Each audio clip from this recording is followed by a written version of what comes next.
کعبۃ اللہ پر جب پہلی نگاہ پڑتی ہے نا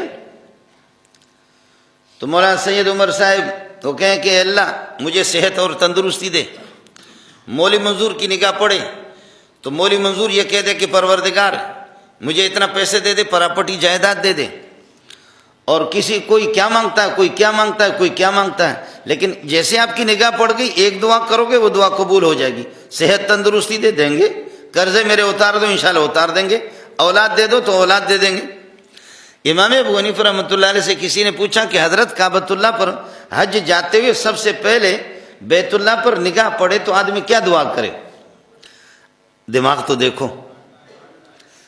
اب مولوی منظور سوچتا ہے کہ میں ایک دعا تو میری قبول ہوگی تو میں دعا کروں اللہ مجھے اولاد دے دے، اور کوئی پراپرٹی، کوئی جائیداد، کوئی دولت، کیا کیا مانگیں گے. لیکن ابو حنیفہ سے پوچھا کہ کیا کریں؟ فرمایا سب سے پہلے بیت اللہ پر جب نگاہ پڑے تو یہ دعا کرو کہ اے اللہ مجھے مستجاب الدعوات بناؤ کہ میری دعائیں قبول ہو جائیں.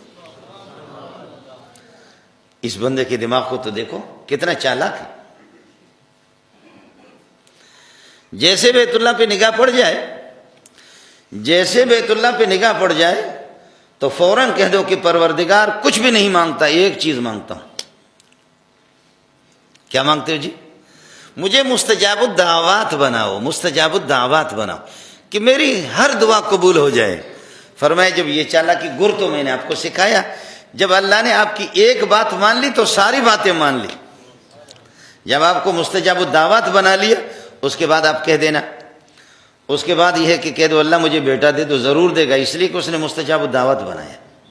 اس کے بعد آپ کہہ دیں کہ پروردگار قرضے اتار دو، ضرور اتار دیں گے، اس لیے کہ آپ مستجاب الدعوات ہیں. اس کے بعد کہہ دو کہ بیماریاں ٹال دو، وہ ضرور ٹال دیں گے. صحت اور تندرستی دے دو، وہ ضرور دے دیں گے. ایک ہی گر ایسا بتایا کہ جس کے اندر آپ کی ساری حاجتیں آ گئی.